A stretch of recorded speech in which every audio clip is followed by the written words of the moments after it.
Bernard Hopkins wants Canelo Alvarez to fight Jason Quigley. He said he want him to fight him because he want Canelo Alvarez to get the cobwebs off. See, the problem with that is you have somebody like Errol Spence who's coming off a car accident and damn near dying, and he's going there to fight a Danny Garcia. Now keep in mind, Danny Garcia is going to give him a run for his money, if not probably beat, Errol Spence. But that's just a side note. But this guy got flown out of a car and landed flat on his face. Truthfully, if anybody needs to knock some cobwebs off, it would be a Errol Spence. But even Errol Spence says, I don't need a tune-up fight. Let's just go ahead and go in it. Versus a guy who's been healthy, no problem with none of his faculties this entire time. And they believe this guy is the one that needs to shake the cobwebs off. Let me pause for a minute. Do you see how soft that looks? Okay, do you see how fucked up that looks? That is the perfect scenario that I can give anybody. You have Errol Spence coming out of a car accident, and a bad one at that, damn near died, to come back in and to fight a Danny Garcia. But you have a Canelo Alvarez, okay, needing to get some cobwebs off, okay? During this break, everybody is coming back fighting somebody tough. I believe, if I'm not mistaken, White next fight is Povetkin, okay? Pretty sure he needs some cobwebs kicked off. I'm pretty sure that Deontay Wilder and Tyson Fury probably need some cobwebs kicked off. Maybe they need some tune-up fights too. You know what I'm saying? Teofimo Lopez and Vasily Lomachenko is coming out of this whole ordeal, going straight into it. They probably need to kick some cobwebs off too. Are they doing it? No. And this is what people are talking about when it comes to the so-called face of boxing.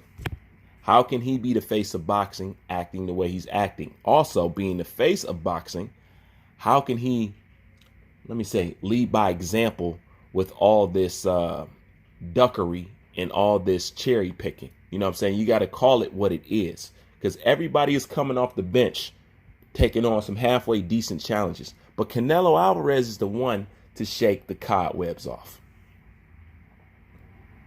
Like I said, at the end of the day, when you make excuses for Canelo Alvarez, you're only doing it to make yourself feel good.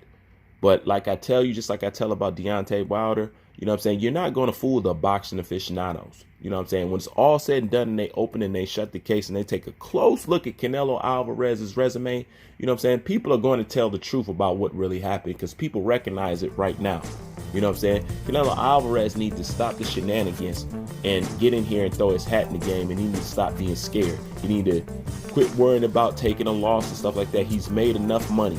You know what I'm saying? And now it's time to get in there and show what you're really about, because at this point, he is destroying everything that he has laid. He is destroying his entire foundation, everything. Keep in mind, you're not talking to a Canelo hater. You're not talking to somebody who dislikes Canelo.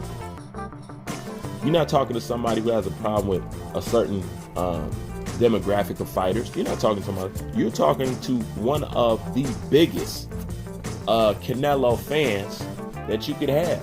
You know what I'm saying? Even though I don't call myself a fan, but one of the biggest people who support and like Canelo Alvarez. Make countless videos shining on Canelo Alvarez. Countless. So you're not talking to a hater.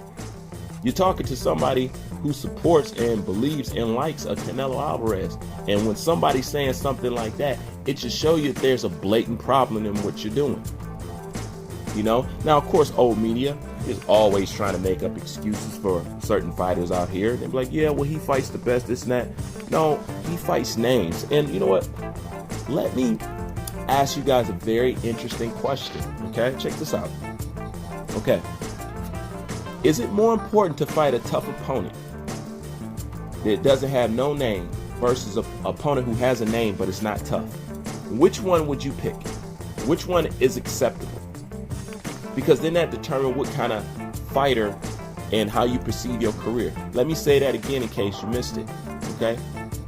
How do you judge if a person is fighting tough fighters but they have no name versus somebody who's fighting a fighter who has a big name but it's not a tough fighter and it's not a stiff challenge. As a boxer, which one would you prefer? Now, you're either a guy who's leaning towards the money or you're leaning towards the legacy. Which one would you pick? This is why I say you have to be careful when you talk about Terrence Crawford. Oh, he hasn't fought nobody. He hasn't fought nobody. No, as far as the name, no. But as far as tough fighters, he's fought plenty of them. You know what I'm saying? But since you equate having a name to fighting a tough fighter, then, okay, what happens when that name is not a tough challenge at all? It's just a name. You know?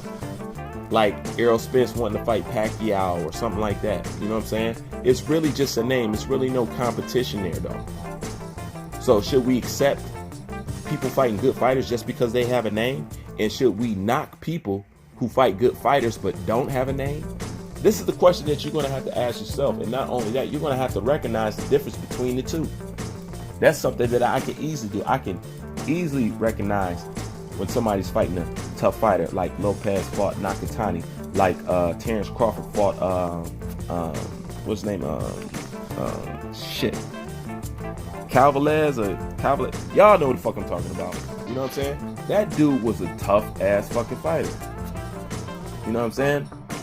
So as a boxing person, you're gonna have to learn to shift between the two, but you're also gonna have to learn to decipher between the two. And like I said, when it comes to people who knows boxing, Canelo's not getting away with nothing. You know what I'm saying? You guys making up excuses for him, that's just to make you feel good. But at the end of the day, when you deal in reality, the reality is going to be that Canelo fights people that's picked and chose at the right time, but have a name. So he fights them on the decline, you know? And a lot of people, and I can see it in the comment section right now, a lot of people be like, well, he didn't do nothing but cater himself after Mayweather. I'm not going to get into that, but I got a video coming for y'all, you know what I'm saying? And I'm going to totally break that down and knock that out the park for you, you know, so y'all can stop riding that horse. But Canelo Alvarez needs to fight some stiff opponents and pick some better opposition. Stop trying to pick people.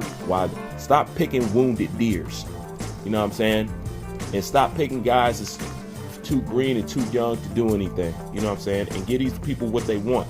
You know, because it's one thing to offer them the money, but when it comes to the negotiation and what's in the contract, if it's totally fucked, what you're really asking somebody to do is, I'm going to pay you $5 million, $6 million to take a loss, because the clauses that I'm going to have in there is going to be set up to as such, it's going to put you in a complete disadvantage. Yes, I'll pay you this, but you got to do this, you got to no rehydration clause, you know what I'm saying? You're going to have all this other stuff. And this is the stuff that Billy Joe Sanders was talking about. But the basic level person, the casual who listens to boxing, they don't understand that.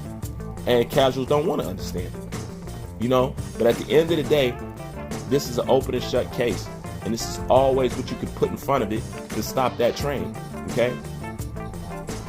Errol Spence is coming off a car accident fighting Danny Garcia. So what does it look like somebody like Canelo Alvarez fighting a Jason Quigley? I'll let you answer that. Who's man?